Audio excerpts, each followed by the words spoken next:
Xin kính chào quý vị và các bạn. Ngày hôm nay chúng tôi lại có một chủ đề rất quen thuộc, so sánh, trao đổi, chia sẻ về hai mẫu xe cùng phân khúc. Cụ thể là một bên là Kia Carnival với giá ra biển khoảng loanh quanh 1,6 tỷ đồng. Tuy nhiên cùng phân khúc thì một chiếc xe bên phải tôi đây là chiếc Volkswagen Veloran, một chiếc xe MPV cỡ lớn có giá ra biển lên tới 2,5 tỷ đồng. Đây là phiên bản cao cấp nhất tại thị trường Việt Nam hiện nay. Và ngày hôm nay chúng tôi sẽ cùng đồng hành với hai người bạn mới. Một bên là anh chủ xe của chiếc Kia Carnival, một bên là anh đến từ Volkswagen. Thì mỗi người sẽ có những chia sẻ, những giới thiệu, những trải nghiệm về chiếc xe của mình. Đó là một câu chuyện tôi nghĩ là khá thú vị. Và bây giờ chúng ta sẽ vào câu chuyện của chúng tôi. Mời quý vị và các bạn.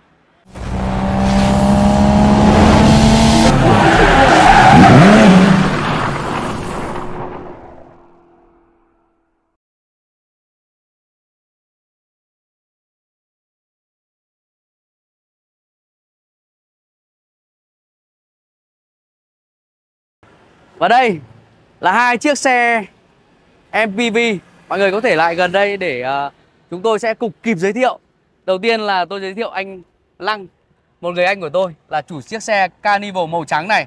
Vâng, chào các bạn. Mình là Lăng, rất vui được kênh review xe mời đến tham dự chương trình so sánh xe hôm nay. Cái xe này là Carnival đời 2024. Mình lấy được 4 tháng rồi, hiện tại đi được 5.000 cây. Đấy, xin chào các bạn. Vâng, cảm ơn anh Lăng đã tham dự chương trình của review xe. Và bây giờ tôi lại giới thiệu với các bạn, trân trọng giới thiệu anh Quân Volkswagen, người sẽ giới thiệu về chiếc Veloran ngày hôm nay. Một chiếc xe phiên bản cao cấp nhất. Anh Quân có thể giới thiệu một chút về mình và một chút về chiếc xe, và ngày hôm nay chúng ta sẽ cùng trải nghiệm. Xin chào quý vị và các bạn. Tôi là Quân Volkswagen. Rất là cảm ơn chương trình review xe hôm nay đã mời tôi tham dự cùng review chiếc xe Volkswagen Veloran này. Mẫu xe Veloran là một trong những mẫu xe đang làm mưa làm gió trên thị trường MPV thời gian vừa qua. Thì hôm nay thì theo chân review của nhà báo Hoàng Sơn, chúng ta sẽ cùng tìm hiểu về mẫu xe Veloran và mẫu xe Carnival có những điểm gì giống nhau, những điểm gì khác biệt. Xin mời quý vị và các bạn chúng ta hãy cùng đón xem. Đó, vừa rồi là cái phần giới thiệu rất nhanh về anh Lăng, anh Quân, về chiếc Carnival, về chiếc Veloran. Và bây giờ chúng ta sẽ cùng có một cuộc trao đổi rất thoải mái. Anh Lăng là người đã có 4 tháng đúng không ạ? 4 tháng gắn bó với chiếc Carnival. Anh cũng đã biết là chiếc xe của mình có những ưu nhược điểm gì. Một chiếc xe đến từ Hàn Quốc. Và tôi sẽ mời anh sau khi mà anh Lăng có những cái nhìn nhận sơ bộ về chiếc xe của anh Quân Volkswagen, thì anh Lăng sẽ có những chia sẻ xem là cái xe Carnival 1,6 tỷ đồng ra biển với chiếc xe Veloran 2,5 tỷ đồng. Tức là về bài toán kinh tế chúng ta đã thấy là chênh nhau đâu đó gần 1 tỷ đồng. Tuy nhiên là tiền nào của đấy. Nhưng mà với 1,6 tỷ đồng thì chiếc xe này có gì? Và với 2,5 tỷ đồng thì anh Lăng sẽ phiên sang nhìn xem là chiếc xe Veloran ở cái phân khúc MPV như thế này 2,5 tỷ đồng thì thực ra có đáng tiền để mua hay không. Thì đó là một trải nghiệm người dùng mà chúng tôi muốn giới thiệu với các bạn ở góc nhìn rất thực tế, rất thật về anh Lăng là một người 8 năm đổi 11 chiếc xe ô tô, đúng không ạ? Đó. Thì bây giờ anh Lăng có thể chia sẻ, mời anh Lăng chia sẻ về chiếc xe của mình là về chiếc Veloran. Chào các bạn nhé. Theo cảm nhận của mình này, mình sẽ nói về con xe mà mình được nhìn trước. Còn xe của mình đã đi rồi thì mình chưa nói. Đấy, thì mình thấy là nếu mức chênh được khoảng 900 triệu đồng thì mình thấy là đúng, nó có chất của xe sang. Đấy, tuy là nhìn như này nhá, theo cái đẹp thì theo cảm nhận của mỗi người thôi. Mình thấy dáng sơ bộ là dáng con này nó trung niên. Đấy, nhưng mà nó không thể thiếu được cái sự sang trọng của cái dòng xe Đức. Đúng không? Xe này xe Đức đúng không ạ? Xe Đức ạ. Đấy. Nhìn mình thấy nó rất thanh thoát và nó có cái gì rất sang. Và hai là mình nhìn thế này, các bạn nhìn này. Tiền nào của đấy thôi. Như cảm nhận mình từ các cái cắt đấy, cái chrome hay các cái mí nhựa, nhìn nó cũng tinh tế hơn, đúng không ạ? Rồi bây giờ mình sẽ so sánh chút về mặt kích thước anh Lăng nhé. Chiếc xe này sẽ dài như xe của anh. Vâng, vậy thì trục cơ sở của anh dài bao nhiêu? Trục cơ sở của chiếc xe Veloran này bên em đang dài là 3m18. Vâng, xe của mình thì là 3m09, vậy là chênh nhau 9 phân. Dạ vâng. Cái trục cơ sở nó dài ra cho nên là cái cảm giác mà xe nó sẽ có cái độ Đúng không? trường xe. Vâng, đúng rồi, trông rất trường. Vâng, Trông rất châu Âu luôn. rất là trường xe, và bên trong Vâng. cái khoang xe bên trong á, nó cũng được kéo dài ra, nó tạo Vâng. cái độ rộng rãi khi mà khách hàng ngồi ở khoang ghế thứ hai. Dạ. Dạ. Đấy, vậy thì còn cái tổng thể là của anh dài bao nhiêu? Dài của bên em là khoảng gần 5m4 đấy anh ạ. Vâng. Tức là chênh nhau khoảng 20 phân đúng không? Đúng rồi. Con xe của tôi là khoảng gần 5m16. Đấy. Còn chiều ngang thì của tôi là 1995 mm. Cái này thì ngang nó là 1990. Đâu đó nó cũng thua so với cả cái Carnival một chút xíu. 5 mm thôi. 5 mm. Vâng, đây này là thua. kể. Nhưng mà như này nhá. Theo cái hiểu biết về xe của tôi ấy, Dạ. thì xe châu Âu thì thường là có kích thước tổng thể bên ngoài mọi thứ có thể dài, nhưng bên trong thì chưa chắc. Đúng rồi, Vì độ thực dụng của xe châu Âu sẽ không bằng xe châu Á. Thường thì xe châu Âu thì những cái cánh cửa họ làm rất là dày dặn, Và từ những cái hốc để đồ cũng như là cái ốp cửa để cho tạo cái độ chắc chắn và độ êm ái khi đúng rồi, chuẩn. khi ngồi bên trong. Đấy, vì mình nhìn thế này, mình thấy ví dụ cái đầu xe của con Vinoran này khả năng là dài hơn đầu xe ở Carnival. Mình chơi mất. Và cái kính lái, đây giây. bạn nhìn qua hướng này là kính lái này của con Vinoran này nó vuốt nghiêng nhiều hơn. Vuốt nghiêng. Đúng không ạ? Cái Và khí đuôi động xe học, này. cái khí động học của Đúng nó rồi, cái đạt được khí động học. Nó làm cái độ vuốt của xe đằng trước rất là đẹp. Đấy, về đằng sau này anh Kế. Tuy nhiên thì cái khí động học đấy đằng sau thì nó lại làm nó lại vuốt xuống. Cho nên là nó sẽ làm cho cái khoang ngồi ở phía đằng sau, em cảm giác cái này nó sẽ chật hơn so với cả chiếc Carnival đấy. Đúng rồi, đúng. Dạ, vâng ạ. Ngắm thử đằng sau xem nhỉ. Vâng ạ. Đây mời hai anh. Em nghĩ là đằng sau thì tổng thể thì cái chiếc Vinoran này nó cũng có một cái gì đó Bằng thật giá sự của là cái anh cảm Lăng xúc khi mà thì nhìn vào nó cũng không sẽ ai mua toát lên Carnival một luôn. cái Ví độ dụ sang thế. trọng. Ví dụ như là các cái đường viền về inox này, rồi là những cái đường mạ chrome kéo dài ở trên đuôi xe cũng rất là đẹp. Đấy, tuy nhiên thì nó sẽ lại không có cái sự hầm hố vuông vắn. Đèn nó phải cao hơn. Vâng. Đèn bề dày hơn, trông bề thế hơn. Anh Lăng công nhận không? Nó phải cảm giác nó Đúng hơi, rồi. hơi bị mỏng. Nó hơi bị mỏng, nó hơi bị bé. Trong khi đó thì cái Carnival kia nó lại có một cái dải đèn led kéo dài từ bên trái sang bên phải. Nó chia vùng rất là rõ rệt giữa là cánh gió này, rồi là khoang kính này, rồi là đến khoảng để đồ ở phía dưới, và cuối cùng nó là cái phần cản sau. Mình thấy như này, cảm nhận của mình này, con xe này đúng là nhìn đằng sau thì nó cũng toát lên vẻ sang thật. Dạ vâng. Nó già dặn hơn. Dạ. Đấy. Còn con Carnival kia nhìn ấy của mình ấy thì tuy là nó không toát được vẻ sang được như con này, phải công nhận là như thế, nhưng mà nó lại thể thao và trẻ trung hơn. Dạ. Nó vuông vức hơn, cảm giác cái xe nó rắn rỏi và nó bề thế. Đấy. Với hai là mình nhìn thế này, cái đuôi xe ấy, thì con này nó bị một cái điểm yếu là cái này này. Rồi. Cái gạt mưa này đáng nhẽ giấu đi được. Vâng. Thì đúng rồi. Thì nó đẹp hơn. Trông nó sang hơn. Đúng rồi, chuẩn. Nhưng mà vậy con này xin đường ở đâu? Dạ sinh nhan nó nằm ở trên cái dải led đây anh ạ. Đấy. Cái dải led sinh nhan nó nằm ở đây ạ. Giải nét xi nhan mà nằm ở đấy thì sẽ hơn Carnival. Vâng. Carnival xi nhan này ở tầm dưới.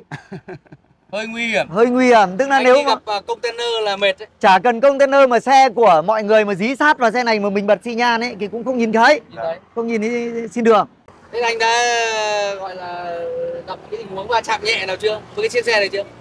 Đây, mình thì không biết, nhưng mà đại loại là hôm trước là đi cũng có một vụ là xít nó va quệt đấy, vì là mình bật xi nhan này mà người ta bảo chưa vào. Đấy, người ta không biết. Đấy, vì người ta dí sát vào như này, cảm giác nếu cái đầu xe mà nó sát vào tới đây ấy, Dạ. đầu xe sau mà tới đây thì mình không nhìn thấy cái này.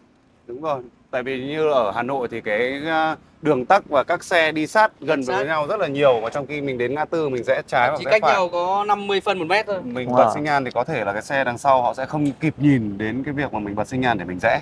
Đúng rồi. Còn cũng có một cái mà em cũng rất là thích, ví dụ như là đi dòng xe gia đình, đó là có một cái giá nóc. Thì Vinoran lại chưa có trang bị giá nóc. Nhiều khi mình đi về quê hay mình đi ví dụ như là ngày Tết mình lên những cái vùng cao mình làm cành đào hay mình mơ mận gì đó mình trở về đến Hà Nội là gần như là Không chờ được. sẽ rất là khó. Rất là khó Chẳng mà buộc ở đâu. nó không có chỗ chằng buộc. Cái thứ hai là nếu mà cố chằng buộc lên thì sợ lại sẽ xước hết toàn bộ những cái khu xung quanh của đầu xe. Trong khi với cái việc có giá nóc này thì mình chằng buộc nó rất là dễ. Nhưng mà có thể độ được mà. Độ được ạ. Nhưng mà thật sự là khách hàng lấy xe của Volkswagen thì hầu hết em thấy là họ quan tâm đến cái sự nguyên bản, ít khi độ đẽo và chế cháo những cái dòng xe này. Tức là gu khách hàng cũng hơi chậm, Gu không sôi động, hơi trầm, hơi không độ đeo, không nâng cấp. đúng rồi. Đúng rồi. Thì thực ra là cái thiết kế của Volkswagen này hướng tới là khách hàng trung niên nhiều hơn. Dạ. Đúng không? Đúng rồi Vì chúng ta nhìn bên cạnh này nhá, sườn xe hay là nhìn đuôi hay nhìn đầu thì thằng này nó thanh niên hơn. Đúng rồi. Thằng kia thì nó hướng tới người trung niên nhưng nó lại là sang trọng. Bây giờ thì mình vào mình so sánh anh nhỉ. Cửa kiếc anh nhìn rồi. Em xin phép là như này, mình đang ở phía đuôi xe. Em cho em được mở cốp xe của hai mẫu xe này lên để em cùng mời anh xem. Quân mở chiếc. Theo mình như này nhá. Dạ vâng. Nếu so sánh bây giờ chúng ta lại mọi người ta hay so sánh từ đầu, chúng ta so sánh từ đuôi. Dạ vâng. Okay. Bây giờ trước khi mở cốp thì so sánh từ đuôi đi. Dạ vâng.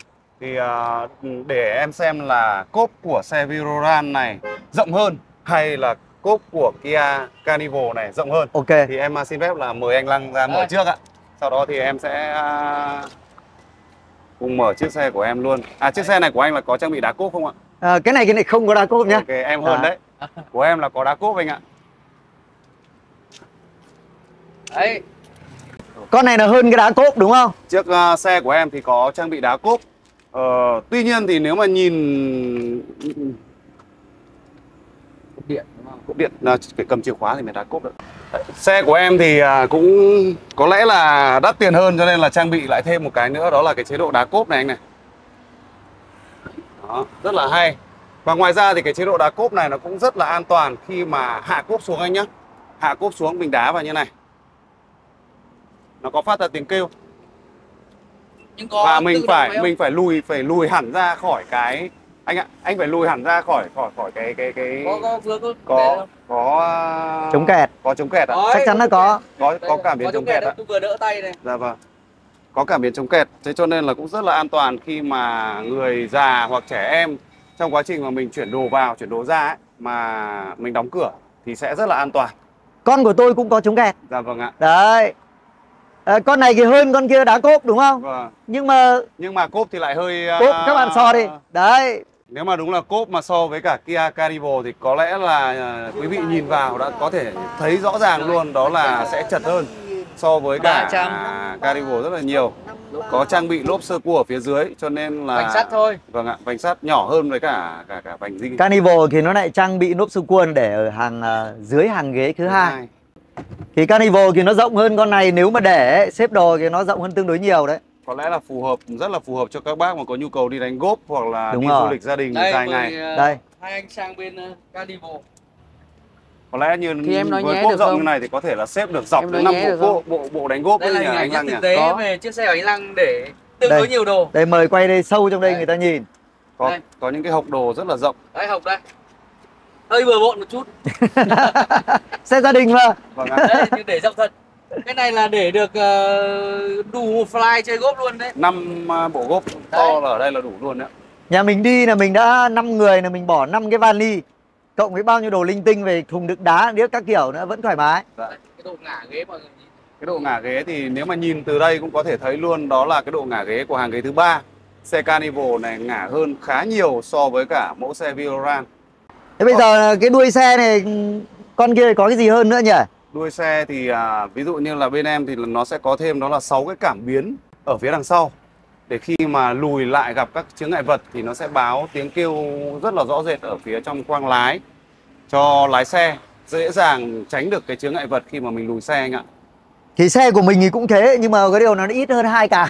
Còn muốn cho nó bằng cái gì đó. Vâng ạ. Nhưng mà nó cũng đầy đủ tính năng như thế, hỗ trợ khi lùi mà có chướng ngại vật là nó báo. Dạ vâng. Đó thì bây giờ mình lên bên hông này, lên dần. Ok, bên hông. Đó. Rồi từ đuôi xe chúng ta sẽ lộn ngược lên đầu xe để so sánh xem là sự bề thế, trang bị hệ thống đèn rồi các cảm biến như thế nào. Mời anh Lăng. Xe của mình thì có 4 cảm biến nhá. Đấy, thì cũng hỗ trợ là di chuyển. Còn ngoài ra này, mình thấy là của mình thì không biết là soi độ sáng như thế nào, nhưng của mình là trên đây là có 4 cái bi, mỗi bên 4 bi. Còn dưới đây là có đèn sương mù. Đèn gầm đó. Vâng. LED chóa thôi. Đấy, LED. Còn trên đây là bi, 4 bi. Đấy, còn đây là có dải đèn trang trí này. Đấy. Còn bên kia thì không biết thế nào, mình chưa biết. Còn này cái thiết kế của mình ấy, mình thấy như này này. Thiết kế thì đây là nó đặc trưng của mũi hổ, cái anh biết là của Kia rồi. Đấy. Còn cái phong cách này thì mình nghĩ là nó hợp với những người nó trẻ tuổi hơn. Đấy, tầm độ dưới 50 thì người ta sẽ thích phong cách này. Đấy. Còn của anh Quân kia thì anh Quân cho ý kiến thôi. Có lẽ là về cơ bản thì một chiếc xe đều có những cái cấu tạo như nhau thôi. Cũng sẽ có mặt ca lăng, cũng có mắt đèn pha, rồi cũng có hốc tản gió. Thì tuy nhiên nếu mà em xin phép mời hai anh lại gần với cả chiếc xe Viloran một chút xíu ạ. Thì nếu mà nói về mặt cản trước của cái Viloran này thì em cũng thấy là cũng có một cái đặc biệt. Đó là cái logo của chính hãng á, Volkswagen. Họ đưa ra lồi hẳn lên phía trên để tạo một cái ấn tượng làm như thế nào đó. Nhận diện. Đây là nhận diện về hãng Thương hiệu. Volkswagen, thương hiệu rồi. Em thấy là cái Carnival cũng có trang bị camera 360. Đúng rồi. Camera đằng trước này. Nhưng mà Viloran này có lẽ là cái option nó hơn so với cả cái Carnival, đó là thêm 2 cái cảm biến phía trước nữa. Đúng. Phía trước có trang bị đó là 6 cảm biến. Và các cái thanh tản nhiệt này nó cũng đều làm những cái thanh tản nhiệt mạ chrome sáng bóng lên để tạo cho cái xe nó có một cái sự trang trọng lịch lãm nhất định. Đấy. Cuối cùng đó là em xin phép nói về cái hệ thống đèn pha. Thì hệ thống đèn pha của chiếc Viloran này là hệ thống đèn pha Equilight. Đây là một trong những cái hệ thống đèn pha thông minh của Volkswagen. Nó cũng sẽ có những cái tính năng, ví dụ như là trợ sáng khi mà mình đi trong nội đô này, rồi là tăng khoảng sáng khi mà mình đi trên đường cao tốc này, rồi là ôm cua vào lái khi mà mình đi đường đèo núi á, thì nó cũng sẽ mở rộng khoảng sáng ra cho mình. Và cuối cùng là một cái tính năng khá là nhân văn, đó là cái tính năng mà chống chói cho người đi đối diện. Đấy là một trong những cái tính năng khá là hay. Tuy nhiên thì cũng thua kém ở Carnival một chút xíu là về cái hệ thống đèn gầm ở dưới này. Em nghĩ là nó sẽ tích hợp lên phía trên này. Equilight rồi. Vâng ạ, Equilight rồi. Và nó sẽ cũng có một cái dải đèn LED ở phía trên này. Đấy, dải đèn LED ở phía trên này cũng tích hợp với cả đèn xi nhan luôn. Khá là đẹp. Về động cơ, về sức mạnh thì một chiếc Carnival chạy dầu, chiếc Viloran chạy máy xăng 2.0 anh ạ. Dạ vâng thì ạ. chúng tôi sẽ để ở trên màn hình để mọi người có thể quan tâm và theo dõi, vì chúng ta sẽ không đặt nặng gọi là cái việc là thông số kỹ thuật ở trong cái khuôn khổ của chương trình này. Dạ. Và chúng ta hướng tới cái sự chia sẻ người dùng, và đây là một trong những người dùng gọi là rất đặc biệt của chương trình của chúng tôi. Bây giờ tiếp tục mời anh Lăng, anh có thể đi vào gần chiếc xe Viloran để lại có cái sự so sánh trực quan chiếc xe của mình, có thể là cửa ghế ngồi trang bị trong xe. Chúng ta gọi là cơ bản đi ở ngoại thất vậy thôi anh nhỉ? Đúng rồi. Rồi, mời em vào bên trong, mời anh lên ghế lái ngồi đầu tiên đi. Mời anh Quân lên ghế phụ, Dạ, tôi vâng sẽ ạ. ngồi ở phía sau. Dạ. Và bây giờ thì ba chúng tôi đang ngồi trong khoang lái của chiếc xe Volkswagen Viloran. Và mời anh Lăng có những trải nghiệm ban đầu về vị trí của người lái trên chiếc xe MPV này. Tôi cảm nhận như này, đầu tiên là ghế nhá. Dạ. Ghế thì khi tôi bước vào cái ghế này nó lại không, nó thiếu so cái xe của tôi đang ngồi, tí mời mọi người sang. Là khi mà tôi mở cửa ra cái ghế nó tự đẩy về đằng sau. Tự đẩy về đằng sau, xong khi tôi ngồi xong là nó đưa về đằng trước để cho người ta lên xuống nó thuận tiện, thì con này chưa thấy có. Và hai là tôi cảm giác cái ghế này tôi ngồi nó bé hơn cái ghế xe bên kia. Phong cách xe Đức nó là thế anh ạ. Phong cách xe Đức nó là ghế nó sẽ bao giờ nó cũng ôm sát vào người, và nó sẽ nhỏ hơn so với cả những cái phong cách ghế của xe Hàn và xe Nhật. Tại sao mà mọi người khi mà ngồi xe Hàn và xe Nhật xong thì thấy ghế bao giờ họ thiết kế cũng rất là rộng. Đó. Nhưng mà ghế Đức thì họ lại làm nhỏ. Từ cánh cửa họ làm cái thiết kế dày dặn rồi, cho nên là vào trong có lẽ là vì vậy cái không gian nó không được nhiều, cho nên là họ sẽ làm những cái ghế phù hợp và ôm sát vào cơ thể hơn. Đúng rồi. Dạ vâng ạ. Tức là không gian của cái xe này kiểu gì cũng sẽ nhỏ, bên trong sẽ nhỏ ngang hơn con kia. Đúng rồi anh ạ. Nó phải một cơ số nhất định, đúng không? Dạ. Vì mình để tay này, tí mời mọi người sang kia nhá. Mình để tay như này là nếu mà hai người để tay này ngồi nói chuyện với nhau sẽ quẹt, nhưng con kia sẽ không xảy ra tình trạng đó. Vâng ạ. Đấy. Tiếp nữa là mình cảm nhận như này. Con xe này ấy thì mình thấy là cảm giác là cái tầm quan sát ở cái này nó nằm hơi gồ hơi cao, hay là do mình thấp. Nhưng mà so với con xe của mình là cái chỗ này nó gồ hơi cao. Toàn bộ khu này nó cảm giác là nó hơi bị phần táp lô trên họ làm táp lô. cao Đấy, trên. vâng. Vâng ạ. Cảm giác nó hơi không thoải mái cái tầm nhìn của mình. Dạ. Đấy. Tiếp nữa là cái phần này họ cũng làm hơi cao này. Cảm giác hay là so với mình thấp thì mình cảm nhận như cái cảm giác. Tiếp nữa là mình cảm nhận vào cái xe thì mình thấy đúng là tiền nào của đấy các cụ nói rồi, chứ không có chuyện là tiền ít mà không đòi ngon được, con này nó nhiều tiền hơn. Thì vào từ tất cả các cái nội thất trong đây mình cảm giác nó tinh tế hơn. Đấy, từ xử lý các cái vết nối của vết khâu, vết kiếc mình cảm nhận. Đấy. Nhưng tiếp đến mình nhìn thấy như này, ở cái xe này cái đương nhiên là nhiều tiền như này anh Quân ạ, cái chắc là nó có đầy đủ các cái hệ thống an toàn, hệ thống thông minh các thứ đầy đủ rồi đúng không? Khá đầy đủ ạ. Bản này thì chắc là không thiếu gì vì Full ADAS rồi. Full ADAS, vì bản của tôi cũng là Full ADAS, cũng đầy đủ hết. Nhưng mà tôi sờ ở đây tôi thấy này, cái bản này là tôi thấy là bản cao nhất rồi đúng không? Đúng rồi ạ. Nhưng tôi không thấy cái cần số Lấy chuyển số trên vô năng. Của tôi là có lấy chuyển số trên vô năng. Chính xác anh ạ. Xe thì lại không trang bị cái lẫy chuyển số trên vô lăng ở chỗ này. Tuy nhiên thì ở phía dưới này nó sẽ có một cái đó là cần số thể thao. Số thể thao có nghĩa là Sport, khi mà mình đi D ở đây thì mình có thể là mình gạt ở phía dưới cần số này luôn anh ạ. Đấy. Đây nó có mấy chế độ? Nó sẽ có 2 chế độ lái, là chế độ D là thông thường và chế độ thứ hai là chế độ Sport, là chế độ thể thao. Vâng ạ. Vậy như này nhá, so với con của tôi thì con của tôi là có 4 chế độ. Vâng. Đấy.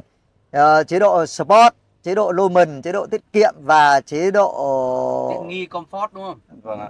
Đấy, là hình như vậy. Đấy. Nói cái gì nhỉ? Smart thì thông minh gì đó, chế độ thông minh. Đấy, và tiếp nó thêm cái hỗ trợ cần cái số trên vô lăng. Vô năng thì mình đi hôm mình đi. Vâng, hôm tôi đi lên FLC Sầm Sơn ấy, mà tôi đi nhầm vào cái đường nhỏ đường trong các cái biệt thự ấy, thì nó dốc đứng nên nếu đúng hôm đấy không FLC Hạ Long. FLC Hạ Long. Nhầm, xin lỗi các bạn. Thì tôi thấy là khi tôi lên tôi luồn lên đấy ấy, thì nếu mà con xe mà không có cái lẫy chuyển số vô năng ấy, mà đi bằng số tự động hoặc Sport thì cũng thấy là cảm giác nó không yên tâm. Vì tại sao mình phải tăng tốc mà tăng ga, còn đây thì mình cứ để số 1 thì mình cứ từ nó bò lên cho mình. Thì mình cảm giác rất an toàn. Đấy. Thì, như chiếc Villara này thì cũng sẽ đi theo chế độ thể thao như vậy. Nếu mà mình sử dụng là M1, M2, M3, nó sẽ nằm ở trên chế độ thể thao ở đây anh ạ. Vâng. Dạ. Ngoài ra thì xe cũng có trang bị một vài những cái tính năng, ví dụ như là tự động dừng đỗ đèn xanh đèn đỏ khi mà mình ấn auto hold ở đây. Đó, đạp mà phanh lại thì là xe sẽ tự động dừng và mình không cần phải tác động đến chân ga chân phanh nữa. Xe tôi cũng có. Dạ vâng ạ. Xe tôi cũng có nhắc là khi mà còn không đi mà chúng ta mãi nói chuyện là xe đằng trước đi là nó cũng nhắc. Dạ vâng. Là phải di chuyển. Nhưng mà tôi thấy là cái này của tôi nó hơn xe của tôi là có cổng Type-C, tôi không có. Có cổng Type-C, có cổng USB và có sạc không dây. Có cả kết nối Apple CarPlay. Xe tôi cũng có. Dạ. Cũng có những thứ anh nói nhưng mà nó thiếu cổng Type-C thôi. Vâng ạ. Nhưng mà nó lại rất nhiều cổng USB, tất cả các cửa, các cái ghế này dạ vâng. đều có luôn. Thì ở đây thì nó tinh giản hơn một chút xíu, ví dụ như là ở phía trên này thì sẽ có một cổng USB và một cổng Type-C. Ở trong cái bậc tì tay mà anh em mình đang tì đây thì nó đấy, đúng có rồi. một cổng USB và một cổng Type-C. Và ở đằng sau hàng ghế thứ hai, hàng ghế thứ ba thì cũng đều có cổng sạc Type-C để cho khách hàng sử dụng. Thế cho nên là mỗi một hàng ghế nó sẽ có một cái trang bị cổng sạc như thế này để mình mình có thể sử dụng tất cả những cái tính năng ở trên xe. Vâng, cái gì nó cơ bản như thế nào nó hơn ở cái cổng Type-C bên kia. Dạ vâng. Vâng, xem cái này nào. Có một cổng Type-C và một cổng USB đây anh ạ. Vâng. Tôi xin phép anh cho tôi phát biểu chút, ở đằng sau cô đơn quá. Tức là điều hòa của chiếc này là mấy vùng độc lập anh nhỉ? 3 vùng độc lập ạ, hai vùng trên và một vùng sau ạ. Sưởi sấy thì thế nào, là mát hay nào anh? Sưởi Ở đâu thử cái làm mát rồi. Em xin phép là ở phía trên hàng ghế đầu tiên này thì chỉ có sấy nóng thôi chứ không có làm mát. Ai chà. Thế cho nên là hơi bất tiện ở thị trường Việt Nam, đó là cái sưởi ghế và cái sấy ghế làm mát. Thua Carnival rồi. Riêng cái phía trên này nhá, mình thấy là cái quan trọng nhất với người Việt Nam khí hậu nóng ẩm này thì cái làm mát quan trọng lắm. Chính xác anh ạ. Ngồi nóng, và cái là mình thấy cái cần số trên vô năng cũng là cái mà mọi người rất thích. Vâng ạ. Hai cái kia đối tiền nhưng nó ghi điểm được hai cái sơ bộ như thế. Vâng. Còn đương nhiên là mình không thể đừng, tôi mà nói tôi bảo xe của tôi hơn thì là không được, vì xe của tôi nó ít hơn con xe gần 1 tỷ. Vâng. Làm sao mà nói ông bảo hơn thì người ta cười chết. Vâng. Đúng không ạ? Xe này nhìn vào nó sang trọng hơn. Nó đẳng cấp hơn nhiều. Nhưng mà hai cái cơ bản đấy là con này đúng là nếu con này mà phải cho thêm cái làm mát nữa nhỉ. Vâng ạ. Cái này nếu mà trang bị thêm cái làm mát ghế nữa thì nó sẽ rất là phù hợp với cả cái nhu cầu đi lại của khách hàng ở Việt Nam. Đúng rồi. Đấy. Thì vậy nên là phía trên này là mình thấy là về cơ bản về tiện nghi nhá, Cái độ sang trọng thì không nói, nhưng độ tiện nghi thì con này là nó hơn cái Carnival ở cổng sạc Type-C đúng không anh? Nhưng mà nó lại thiếu Carnival một cái là cần số trên vô năng, lấy chuyển số trên lấy chuyển số trên vô năng, làm mát ghế và ghế tụt lên tụt xuống được, ghế người lái để cho lên xuống cho nó dễ. Đấy, cứ tức là thua một điểm, Carnival thua này một điểm, Type-C nhưng nó hơn 3 điểm thằng ghế trước. Nhưng mà vậy cái canh nhìn xem màn hình này che nắng lại còn bền. Màn hình này thì là màn hình có cảm ứng nhá, và có cử chỉ. Ví dụ như mình vuốt như này. Cái này hơn đấy. Hơn đấy, hơn. Đấy, hơn hẳn luôn nhá. Nó có cái vuốt cử chỉ nó rất là hay. Đấy, mình có thể là mình vuốt trái vuốt phải như thế này. Ngoài ra thì nó là màn hình cảm ứng để mình điều chỉnh tất cả những cái tính năng liên quan như là điện thoại, nghe nhạc, hoặc là các cái điều chỉnh về liên quan đến hệ thống làm mát an toàn của xe. Đấy. Ngoài ra thì xe thì cũng trang bị thêm một cái nữa, đó là em nghĩ đó là hơn cái Carnival, đó là cái cửa sổ trời siêu rộng này, cái cửa sổ trời toàn cảnh này. Khi mà mình đi vào những cái hôm thời tiết mát rời như ngày hôm nay, hoặc là những cái cung đường ví dụ như là bờ biển ở Việt Nam, mở tấm cửa sổ nóc này ra thì mình có thể tận hưởng được toàn bộ những cái không khí tươi từ bên ngoài vào, thổi vào trong khoang lái. Ok, trên trần này thì đồng ý là cái cửa sổ trời này nếu nó là gọi là panorama thì thằng kia là cửa sổ trời là hai vùng. Dạ vâng ạ. Thì nhìn nó không sang trọng bằng, nhưng mà được cái là nói bên kia nó mát hơn. Đúng rồi anh. Đây này bằng cái màng mỏng mỏng như này thì nóng lắm đấy. Cái này là rèm điện này. Rèm điện ạ. Đấy, nó rèm không như này thì nóng lắm, còn bên kia nó cả một tấm dày. Nhưng mà con kia bên kia như này nhá, nó sẽ hơn một cái điểm như này nữa này. Dạ vâng. Đây nhá, bật xi nhan nhá. Mọi người biết bên kia nó hơn con xe này cái gì không? Tức là nó cái màn hình đây nó cũng 12,5 inch. Và nó có cái cam. Sao lúc nào cũng nha nó để mở động góc chiếu phía sau. Khi trời mưa ấy, chúng ta nhìn gương này không được ấy. Cái tối nó yếu, thì toàn bộ ta nhìn bên trong đây. Đấy, nó hơn cái điểm này. Và một cái nữa mình thấy về cái gọi là sử dụng nhá. Con này thì tất cả điều hòa này ông chỉnh trong màn hình thì mất phải 2 đến 3 thao tác ông mới chỉnh được cái điều hòa. Không anh, chỉ cần một thao tác thôi ạ. Một thao tác kìa. Đó, nó sẽ hiển thị toàn bộ các cái liên quan đến điều hòa, ví dụ như là làm mát ghế, em xin lỗi, làm mát gió này, rồi là mắc AC này, rồi là các cái sấy kính, sấy gương, nó đều nằm ở trong cái thao tác này hết rồi. Ok, thì mới có một thao tác thôi. Một thao tác. Xong là cảm ứng. Là cảm ứng. Vậy thì tức là nó sẽ chậm hơn nhá. Chậm hơn con bên kia. Con bên kia nó thêm cái nó xoay đúng không anh? Các cái nút cơ học ở trên đây. Thì như đây là quan điểm của mỗi người thôi, có thể các bạn trẻ các bạn sẽ thích dùng theo kiểu trên màn hình hơn. Như mình thì bắt đầu là cũng sát 50 rồi thì mình là thích là mình không kiểu sờ tay như này thôi, không cần nhìn. Mình sờ là mình ấn thì nó thuận tiện hơn. Thì tức là nó một thao tác, còn đây là 2 thao tác. Cái này thì cũng có thể sử dụng thao tác được anh nhá. Ví dụ như ở đây thì mình có thể mình ấn trực tiếp vào đây. Đây cũng là cái nút mà mình để không cần. Không cần phải vào màn hình chính. Mình có thể sử dụng ở đây để mình điều khiển nhiệt độ điều hòa này. Đó. Đấy thì là mình ấn ở đây. Mình sẽ sử dụng được luôn. Hoặc là trên màn hình này nó có những cái nút sấy ghế nó nằm ở đây. Mình ấn thẳng một trực tiếp vào. Ok. Đấy về sơ bộ cái nhỉ, mình xem hàng sau nhỉ? Vâng ạ. Anh em mình xem hàng sau con này. Các anh xuống hàng ghế thứ 2 đi. Rồi, bây giờ thì tôi đang ngồi ở một cái ghế massage. Cái điều này là hơn xe của anh Lăng rồi đấy, đang massage có 3 cấp độ đúng không anh Quân nhỉ? Đúng rồi ạ, xe thì có trang bị là cái massage ở phía sau. Có 3 chế độ massage và 3 cấp độ massage khác nhau luôn anh nhá. Ngoài ra thì đằng sau là hàng ghế thứ 2, đó là có sưởi này và làm mát. Trong quá trình mà mình di chuyển thì mình có thể ngả hoàn toàn ghế ra, mình tận hưởng những cái cảm giác massage mà đi lại trên những cái quãng đường dài thì rất là thoải mái. Cái này là xe sang mới có đây anh ạ. Đúng rồi, cái này là của tôi cũng có. Cũng có massage nhưng phải đi độ. Đó, anh phải bỏ tiền đi. Phải đi độ. Không, nhưng mà nó tranh 900 triệu thì tôi vẫn độ được. Độ thoải mái. Đúng không ạ? 900 triệu anh độ. Độ thoải mái. Gì. Ôi rồi ôi luôn. Nhưng mà mời anh. Tôi cảm nhận như này này. Đúng là xe này thì hàng ghế sau nó cũng chật hơn hàng ghế của tôi. Cái nối đi này tôi thấy nó chật hơn nha. Xe tôi nối đi này rộng hơn. Không ra vào được đâu anh. Con này không ra vào được đúng không? Còn của tôi nó có thể chỉnh ra vào thoải mái. Đấy. Vậy là của tôi là cái hàng ghế này của tôi là thua của anh là cái không massage. Nhưng mà còn lại là mát nó cũng có. Bệ tì tay xịn hơn anh. Bệ tí tay này thì đúng rồi.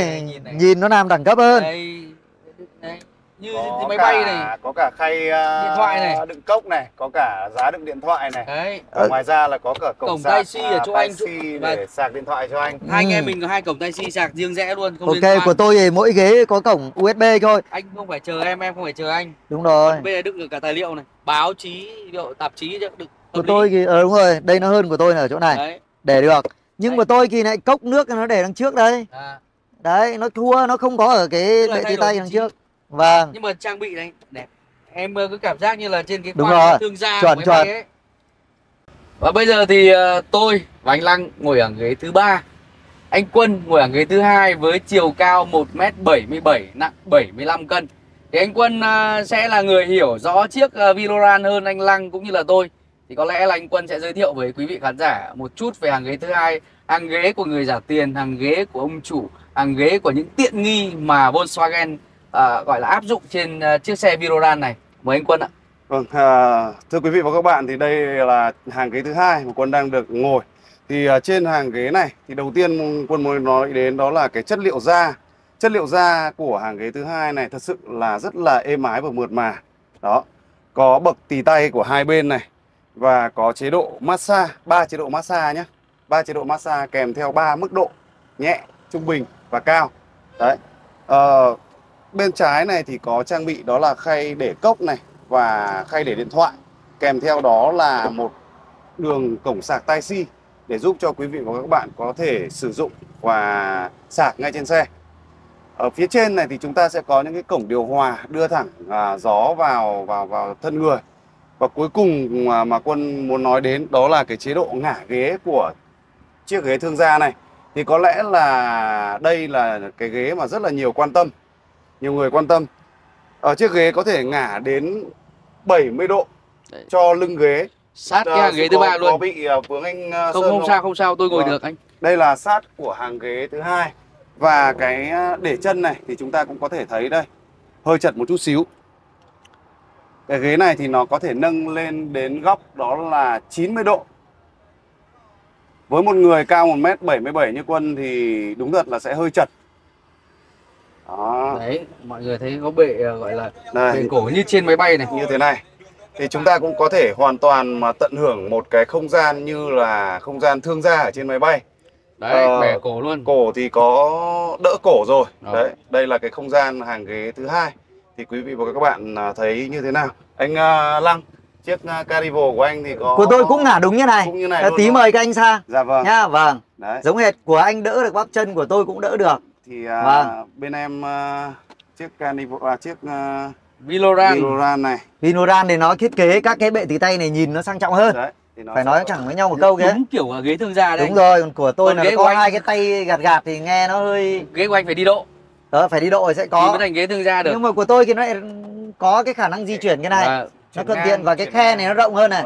Khe này đây nhá, tôi đo là chưa đến 1 gang tay nhưng của tôi nó hơn 1 gang. Rồi. Đấy. Vừa rồi thì chúng ta sẽ nói cấu hình ghế khi mà đi với gọi là hàng ghế thứ 3 gần như là không có người ngồi.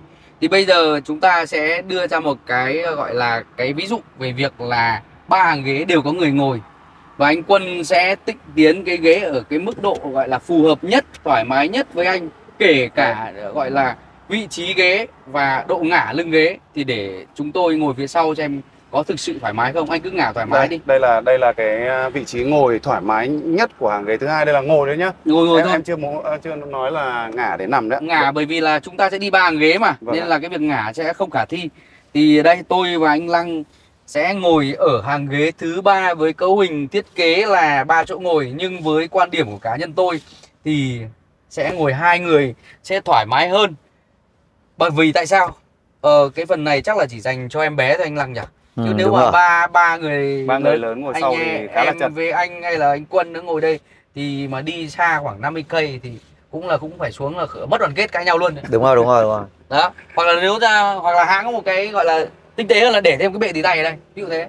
Sẽ biến hàng ghế thứ 3 thành hàng ghế thứ 2 đúng không anh? Thường hàng ghế thứ 2 bệ tì tay. Thì đấy cũng là một cái góc nhìn thôi.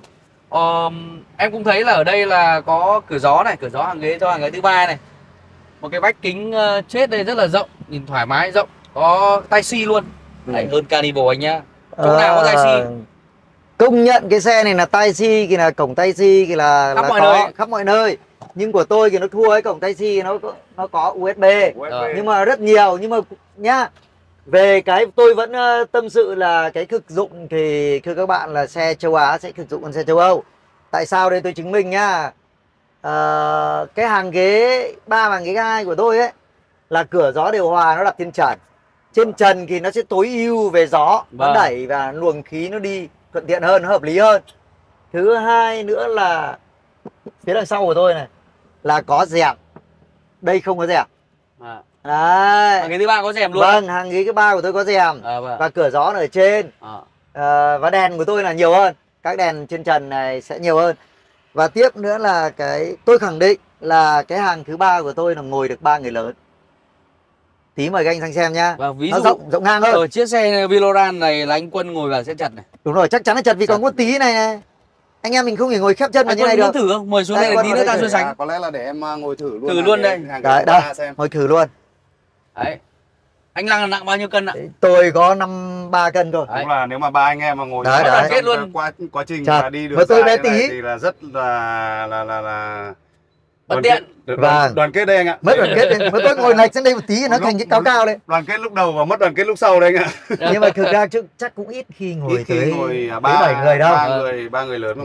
Không anh em biết đâu, anh em mình đi chơi này, đi ăn chơi ăn nhậu về. Ồ, nhưng cái độ ngả lưng ghế này là phích cứng luôn anh Quân. Phích cứng rồi đây anh ạ. Vậy thì độ ngả này tôi nghĩ là thua Carnival rất nhiều. Carnival có thể ngả thêm 20 phân được nữa. Không anh ạ, nhưng mà với cá nhân em một người cũng hay được ngồi có dịp ngồi nhiều xe ấy, độ ngả cái thứ ba này là ok rồi anh. Ok hơn rất nhiều. Nó không bị dựng quá. Đấy, ok. Có độ ngả.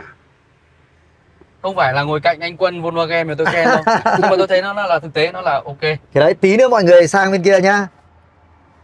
Cơ bản vậy anh nhỉ. Đấy. Bây giờ chúng ta sẽ đi ra một chút gọi là so sánh hai cái hệ thống cửa đi. Đều là hai chiếc xe đều cửa trượt rất là hiện đại này, tiện nghi và an toàn đúng không ạ? Thì bây giờ chúng ta sẽ so sánh một chút. Anh có thể cảm nhận về cái độ hoàn thiện, chất liệu nặng nhẹ và xe Đức hay xe Hàn như nào. Mời anh Lăng sẽ có những cái nhận định. Rồi ạ. Vâng, mời anh. Bây giờ thì tôi sẽ mời anh Quân và anh Lăng tiến lên một chút. Tôi sẽ làm người hậu cần mở hai cái cửa này, mọi người đều nhìn này. Đây, để cho anh Quân và anh Lăng đều nhìn hai cái cửa. Đó, và các anh có thể chia sẻ với nhau về chiếc xe của mình, chiếc cửa của mình. Đó, mời hai anh. Anh Lăng có thể nhận xét đi ạ. Thôi tôi nói trước nhiều rồi, giờ nhường cho anh Quân nói trước. Có lẽ là khi mà mở hai cái cánh cửa này ra thì em có một cái cảm xúc nhá. Thật sự đây là cảm xúc thôi. Ở bên cái xe Viloran này nó có một cái gì đó nó chắc chắn và nó liền lạc hơn. Với các cái hốc đồ có vẻ nó làm dày dặn và đầy hơn so với những cái hộc đồ cũng như là các cái thiết kế của chiếc Carnival này. Đó, thì cái này thì em nghĩ là giữa xe Đức và xe Hàn thì nó cũng sẽ có những cái sự khác biệt khá là rõ rệt. Đấy. Em xin phép là đóng thử chiếc cánh cửa của xe anh Lăng nhé. Xem là cái độ hút cửa nó vào như thế nào. Đây em để cái khoảng cách như thế này. Đúng rồi. Đó. Thì bên em cũng sẽ đóng như thế này. Đấy, khoảng đấy. Này. Thế tôi sẽ làm hậu cần, anh có thể đóng lại để anh có lẽ là nghe cái tiếng kêu nó khá. Đúng rồi, để sát vào đấy. Êm ái đấy.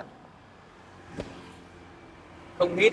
Không hít ạ. Không, đây không phải cửa hít. Cửa hít đẹp hơn. Không cửa hít. Anh cứ đóng mạnh mẽ vào. Ấy. Đấy.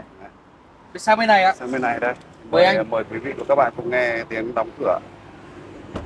Đó. Thì đây là cảm nhận cá nhân riêng của em nha anh Lăng nhá. Thì tiếng đóng cửa của Viloran này nó có một cái gì đó nó vừa êm và nó vừa chắc hơn so với cả cái Carnival này một chút xíu. Đó. Đâu, để tôi thử nhá. Vâng ạ, anh có thể nghe cảm nhận nhá. Đúng không ạ? Đúng không ạ? Ừ, đúng rồi. Đúng rồi. Tất nhiên là cảm giác là cái cửa này đóng nó có cái gì đấy. Nó có độ đầm chắc hơn. Đúng rồi, đầm chắc hơn. Uy tín hơn, nhưng mà nó không phải là nhiều đâu nhá. Vâng. Tôi nghĩ nó chỉ là 95 hay 97 với 100 thôi. Vâng. Đấy, chứ không phải là nó sự khác biệt hoàn toàn đâu. Dạ vâng. Đấy, anh cứ đóng lại vì sao? Đây nhá, tức là em sẽ có cái sự so sánh đầu tiên là em gọi là khi cầm vào tay nắm ấy, em sẽ hơi rung, gọi là đưa đẩy theo cái bản lề một tí này. Em đóng này. Đó. Và cá nhân em đây nhá, không phải tôi không bập bênh ai cả nhá. uy tín hơn. Cái này nó nghe kiểu là dạng êm êm hơn. Êm và Có đậm. thể là do là như này, mình phải phân tích như này này. Thứ nhất là cái cánh này có thể là cái chiều dài của cánh này nó sẽ dài hơn. Vâng. Nó dài hơn thì lực đòn bẩy mà nó sẽ lớn hơn. Cánh Đúng này rồi. chiều dài ngắn hơn. Đúng rồi. Đúng không ạ? Đúng rồi. Vì Cũng cái có thể thôi ạ. xe này đúng mà nhìn nó dài hơn thật. Và cái thứ hai nữa, cái cánh này nó đang Dày nhìn dặn. này, dày hơn. Dày hơn đúng thật. Tapi làm dày hơn. Dày hơn thì nó nặng hơn. Tapi cửa dày và nặng hơn. Nặng hơn thì đóng nó sẽ chắc chắn Nó sẽ hơn. có độ đầm chắc hơn. Đầm chắc hơn, nhưng mà ngược lại phải sự đánh đổi nhá. Dạ. Khi mà ông nó dày hơn thì bên trong nhỏ hơn. Đúng rồi. Cái thằng này là bên trong nó to hơn. Nhưng mà có một cái em vừa đóng mở cửa này anh Lăng nhá. Ừ. Là ghế thò thụt. Đấy Kinh đúng tiến rồi. đấy. Xe Viloran không có. Vinodan là không có ghế Đây, thò đây. thụt. Còn cửa trượt thì chắc cũng giống nhau vậy thôi nhỉ. Thì chắc là sẽ giống nhau. Cửa trượt ta không thử được. Bây giờ chúng ta sẽ gọi là mở hai cửa ra để nhìn. Mọi người có thể nhìn. Em sẽ mở bên này nhá. Rồi bây giờ anh Lăng có gì khoe về cái ghế trước đi. À đây. Cái trước là hai khoe đi. Khoe không khoe, ghế của tôi thì nhìn là nó không được đặt bằng bên kia. Đấy phải khẳng định, nhưng mà của tôi nó hơn cái này. Tôi có thể tiến ra tiến vào được. Đó. Đấy, nó hơn bên kia không tiến ra tiến vào được. Đúng không ạ? Cái này và của tôi này, một điểm của tôi hơn của Carnival so với cả Viloran. Của tôi nó hơn một điểm nữa là cái hành trình trượt này nó dài hơn. Dài hơn. Đó. Đây nha. Em xác nhận luôn ạ. Đây là do tôi bị nặng quá là dưới tôi nót cái này nó dày, Đây. nó kẹt. Tức là cái hành trình này nó dài đến cái ghế này đẩy kịch vào ghế đằng sau. Vâng. Đấy, cái hành trình của nó thế. Cái này chúng ta có thể nhìn thấy rõ ràng luôn là giữa xe Ray đây Carnival và Viloran. Cái dây trượt của Carnival này nó kéo dài hơn, có lẽ là phải đến Dài hơn khoảng 20 phân ấy. đúng rồi, đến hơn 20 phân. 80 phân, bên này danh trượt phải. Đấy, nên là khi nó phân. trượt kịch vào. Và hai là nó ra vào được thì cái khoảng giữa hai cái ghế giữa mà mình đi vào thì chắc là cũng sẽ rộng hơn một chút xíu đúng không anh? đúng rồi, rộng hơn một chút Cá nhân xíu. tôi nhận định là nó sẽ rộng hơn. Vâng. Đấy, mời các anh lên ngồi Vâng để vâng. các anh thử. Mời anh Quân vào trước đi ạ. Em vào trước nhá. Vâng vâng. Vâng, đây, Em, mời anh vào. Bây giờ thì sau khi chia tay chiếc Viloran thì tôi và anh Quân lại sang chiếc xe của anh Lăng. Và xin phép anh Lăng là tôi và anh Quân sẽ chiếm hai cái vị trí đầu xe. Vâng, Hàng ghế không trước sao ạ. để anh có thể vừa có cái dịp trải nghiệm nhanh về hàng ghế trước trên Viloran thì bây giờ anh lại có thể chia sẻ về chiếc xe Carnival của anh, và chúng tôi cũng có những cái nhận định của chúng tôi, nhưng mà tuy nhiên sẽ mời anh chia sẻ trước về chiếc xe của mình. Vâng, đây nha các anh nhìn nhá.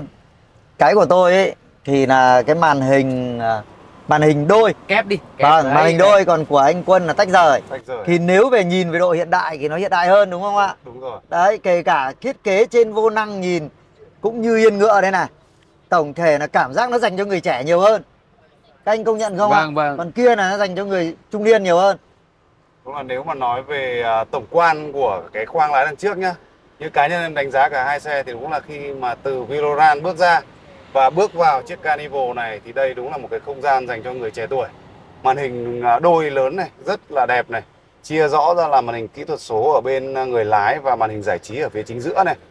Và có một cái điểm đặc biệt hơn nữa, đó là toàn bộ những cái phím bấm ở trên xe này được trang bị rất là nhiều. Từ trên vô lăng này, rồi là ở trên phía yên ngựa này rất là nhiều các cái nút bấm liên quan, có lẽ là họ giải hết ra đây. Đó, các cái liên quan như là auto hold ở đây Vâng, cũng Xuân có Lan, sẵn Xuân này. Đỉnh. Và hình như là cái của anh có làm mát ghế đúng không? Vâng, ui giời, đây cả làm Đấy. mát làm ấy nhá. Đấy, thử cho các anh này. Đấy thì cái điểm vô lăng này. cái điểm mà Đấy, hơn cả sưởi vô năng có hết. cái điểm hơn của xe Carnival này so với Viloran đó là cái làm mát ghế này và cái sưởi vô lăng. Đấy, vừa mới ấn làm mát một cái mà đã cảm nhận rõ rệt luôn ở phần lưng và phần mông rồi. Rất là dễ. Có gió luôn đấy. Có gió và cảm thấy mát luôn đấy. Đây nhá, có cả sạc không dây. Có sạc không dây. Xe kia không có. Sưởi kính. Có sạc không Có, dây. có. Có sạc không dây ạ. Con xe kia là nó hơn con xe này ở cái là Nhiều cổng sạc Type-C hơn thôi. có cổng sạc Type-C, trong này không. Và cái Viloran thì nó có một cái hốc để đồ ở dưới Cực này kỳ rộng rất luôn. là rộng. Đấy. Tức là Vinodan là cái hốc để đồ, nó hốc thông sang hai bên, Rất con này rộng hốc có một nửa. và rất là rộng. Con này thì nó có cần số, quên lẫy chuyển số trên vô năng Lấy chuyển số như và vậy. 4 chế độ lái. Vâng. Đấy, và đây này, cái giá trị của nó là cái đấy, gạt xi nhan. Đây. Gọi là nhìn được cái đồng hồ nó sẽ biến ảo. thành một cái các cái thông Gương số, chiếu hậu như kiểu gương thành chiếu hậu ấy. cái gương chiếu hậu bên trong xe điện tử. Đó, anh sẽ Đấy, nhìn nó phục vụ cho trời mưa và đi đêm cơ. đấy. Cái này thì rất là an toàn cho khách hàng khi Hiện mà đại. mình cần rẽ trái rẽ phải, mình quan sát được các cái chướng ngại vật để tránh Vâng. xảy ra va chạm. Nhưng tôi thì tôi thích cái vô lăng trên Viroran hơn. Đúng Vì rồi, các trông nó đẹp là- hơn. Trông Tất nhiên đều nó bọc da cả. ADAS thì cũng như nhau cơ bản thôi. ADAS thì như nhau, Có giống hệt. gương tự động chống chói. Chống chói. Cửa sổ trời thì mỗi người có một quan điểm. Cửa sổ Ví dụ trời như thì là- đây cũng có thể gọi là cửa sổ trời toàn cảnh được, Vâng. tại vì có cả cảnh trước và cảnh sau. Đấy. Tuy nhiên thì Viroran Nhìn nó không ấn tượng bằng. làm một cái tổng thể từ trên xuống dưới. Còn Carnival thì lại chia ra làm hai mảng. Nhưng mà cũng có một điểm cộng của cái Carnival này, đó là cái tấm chắn Rem cứng. rèm cứng, nó sẽ Mát gây hơn. cách nhiệt và Dày nó dặn làm- hơn đấy, nó- dày dặn nó hơn. mát hơn. Chỉ có Còn- một cái là cơ kéo tay thôi. Vâng, Nhưng còn mà kia nó sẽ mát hơn khi mà mình di chuyển trong hôm mà thời tiết nắng. đúng rồi. Đây Cái này học để đồ. cũng không có chế độ làm mát. Nó Không chỉ- có. nó Nhưng mà tương các anh tự ngồi như- có thấy là nó rộng hơn không? Cảm Cái Cái xúc cảm đây. giác để tay này hai người nó không quệt nhau. Vâng, vâng. Cảm xúc Đúng không? thì ngồi ghế của chiếc Carnival này rộng hơn, nhưng mà nó sẽ cứng hơn và nó không có sự êm ái như là cái Viroran. Đúng Đúng rồi. rồi. Không biết là đồng ý. khi mà đi vào cua thì cái phần mà ôm lưng với cả phần ôm đùi này thì như thế nào, nhưng mà ở Viroran nó có cái phần ôm lưng ôm đùi này làm cho người ngồi được gọi là bảo vệ, cũng như là ngồi ôm sát cũng khá là thoải mái. Tức là nó ôm hơn. Đúng ôm rồi, hơn. nó ôm người Ghế hơn. da cũng xịn hơn, nó phải Vâng. thực tế thế. Trên gần 1 tỷ, tranh 1 tỷ nó khác. Nhưng mà anh ngồi con này anh có thấy cảm giác là cái view ra đằng trước ngồi lái nó thoải mái hơn không? Chính xác, cái này thì Đúng không? anh Lăng nói thì chính xác luôn. Tablo tôi biết nó thiết kế. Tablo nó có một cái gì đó cảm giác như ghế mình ngồi được đẩy cao lên, và tablo ở phía đằng trước này được hạ thấp xuống, Đúng rồi. cho nên là cái tầm quan sát cũng như là cái tầm view giữa hai người ngồi ở phía đằng trước này rất là thoải mái, rất là dễ nhìn. Đây này, còn có cả các cái cổng sạc ngay ở lưng ghế luôn. Lưng ghế. Điều hòa thì lại vắt lên trên trần. Đấy, để không đặt ở phía gọi là dưới này là đúng không anh? Điều khiển Vâng. đấy. Cũng hay, có một cái gọi là một cái cấu hình nó khác lạ. Thì bây Và giờ đây này nó còn thêm này. xe Người kia đằng sau xe kia điều cũng khiển- có. cũng có. Xe À? kia cũng có. Vâng vâng. Hai xe không có nên anh cũng không thể tự hào hơn ở điểm đấy đâu. Bây giờ thì xin phép anh Lăng, tôi và anh Quân lại ở ghế thứ hai. Vâng vâng, mời Đấy. các anh. Anh Quân để ở cái vị trí thoải mái nhất đấy nhá. Dạ vâng, đây là vị anh để trí- nguyên cái ghế như thế Đây đúng là giúp vị tôi. trí thoải mái nhất luôn đấy. Mời anh. Dạ vâng, em mời các anh. Bây giờ thì tôi, anh Quân đang ngồi trên chiếc Carnival của anh Lăng ở hàng ghế thứ hai. Hàng ghế này tôi nghĩ không thể gọi được là ghế thương gia được. Anh Lăng cũng phải đừng buồn. Thứ nhất là các trang bị chúng ta thấy đúng là tiền nào của đấy. Đấy, trang bị nó khá là cơ bản thôi. Khá là cơ bản. Tuy nhiên thì nó có cả làm mát ghế và sấy ghế anh nhỉ? Chỉ Nó thiếu thua bên kia là ấy, đấm lưng massage. xoa bóp. Và khi ở cái vị trí như thế này, tức là cái ghế hàng ghế thứ hai có thể di chuyển theo gọi là tịnh tiến lên xuống này, Và ra vào. Tịnh tiến ra vào. thì chúng tôi đang ở vị trí vào. Thế này thì anh Quân cũng vừa mới chia sẻ rằng là nó chật hơn. Đúng là tôi ghi nhận là cái việc này nó chật hơn so với cái vị trí đã được fix trên chiếc Viroran. Tuy nhiên khi mà tôi Đẩy ra đẩy ra như thế này thì nó lại rộng hơn. thì Viroran sẽ không có gọi là không thể so sánh được về cái không gian mà linh hoạt Không gian là linh hoạt ghế hơn. thứ hai trên chiếc Carnival này của anh Lăng. Đấy, anh Lăng có Tôi đồng Vừa- ý. Đó. tức là vừa chê bây giờ lại khen. Để Vâng vâng, anh- tôi anh đồng ý, Lăng nhưng không mà phật lòng. nhá. Phải nói nhá, bây giờ là cái ghế của tôi đúng là nó không phải là thương gia được như kia. Đúng rồi. Nhưng mà tôi ít hơn 900 triệu. Đấy đấy, Tôi bỏ ra một ít nữa là tôi có cái ghế còn thương gia hơn bên kia cơ. đúng rồi anh. Đúng không ạ? Cái Vâng. tiền nó còn dư nhiều nên Đấy chúng nên ta là đồng ý là bên kia nhiều tiền nó phải ngon hơn. có thể khi mà Đấy. khán giả xem cái đoạn này sẽ mắng tôi là so sánh nó khập khiễng, nhưng mà cũng phải vì anh Lăng anh đang rất tự hào chiếc xe của mình nên tôi phải tìm điểm tôi chê. Không, nhưng mà Đấy. tôi xin lỗi các anh là tôi tự hào vì nó ít tiền mà nó vẫn được như thế, là tôi thấy là nó đủ cái nhu cầu của tôi Đấy, so nhưng với số tiền tôi bỏ ra. ngồi chỗ này rất thoáng này, không phải toàn cảnh nhưng mà chỗ này khi mình mở cái rèm chắn nắng ra thì cũng rất là thoáng. Rồi bây giờ thì cũng giống như chiếc xe Viroran thì cũng có bệ đỡ bắp chân anh nhá, anh Quân nhá, cũng có bệ đỡ. Vâng. Nói chung là một chiếc xe kém gần Cả- 1 tỷ nhưng mà cũng các cái chức năng gần giống nhau. gần Một số nhau chức đó. năng gọi là cao cấp thì nó sẽ không có. Nó thua hẳn Thì cái bây lớn nhất giờ là chúng cái xoa bóp. ta sẽ anh Quân sẽ ngồi đây, Vâng. tôi xin phép ra ngồi cạnh anh Lăng. Anh Lăng nãy giờ tôi chê nhiều có lẽ hơi phật lòng. Đây, tôi sẽ ngồi với anh Lăng ở cái vị trí như trên chiếc Viroran. Và lát nữa sẽ mời anh Quân xuống để xem là có thực sự thoải mái không. Đây. Anh thấy có phê không? Được ạ. Nó ngửa như cái giường luôn. Ngả quá anh ạ. Ngả quá, cái này chỉnh lên em được. lại không quen kiểu nó sướng quá ấy. Tức là lâu nay là ngồi những cái ghế ví dụ như bán tải nó sẽ bị dốc. Như anh chạy bán tải biết là rất là dốc ở hàng ghế thứ hai. Những chiếc xe 5 chỗ 7 chỗ khác thì nó không được, nhưng mà chiếc xe này thì hàng ghế thứ ba ngả rất là tuyệt vời. Tôi không tự hào đâu nhá. Con này của tôi ấy, hàng ghế 3 này tôi còn ngả hơn con CX-5 nhà tôi. CX-5 hàng 2 còn không ngả được bằng hàng 3 con này. Đấy, anh có thể hạ cái rèm xuống được không ạ? Đấy, vâng, đây ạ. Cái rèm này đây này nó hơn con kia là nó ở cái rèm này. Cái rèm này là rèm tự động nhưng chỉ bằng cơm. Vâng, vâng. Đấy. Đấy. Và đây lúc nãy tôi khoe tại sao của tôi là nhiều đèn. Chỗ nào của tôi có đèn. Cửa gió luôn. Cửa gió hay cửa trên trần. Cửa gió thì đặt trên trần thay vì đặt ở dưới gọi là cột C. Nhưng mà trên trần thì nó sẽ hiệu quả về đối lưu hơn. Đèn nhiều lắm. Cái này là mic à anh hay là không đèn, nhưng mà tôi phải chỉnh trên kia. Một số cái đèn này phải cho phép điều khiển trên kia, đằng sau mới điều khiển được anh ạ. Vâng. Đây nha mọi người nhé. Tôi thấy là điểm hơn này. Anh Lăng cũng mừng, cũng đừng giận tôi nhé. Bởi vì là cái này điểm hơn so với Viloran này. Cái vị trí hàng người thứ ba ở hàng ghế thứ ba này nó khá là phẳng, nó không bị gồ như chiếc xe. Đúng rồi. Nhưng mà chắc chắn nó rộng hơn đấy. Đây, mời anh Quân xuống đây thử. Ngồi xuống ở đây để xin phép mà hai anh là cho tôi ngồi xuống thử hàng ghế thứ ba xem này.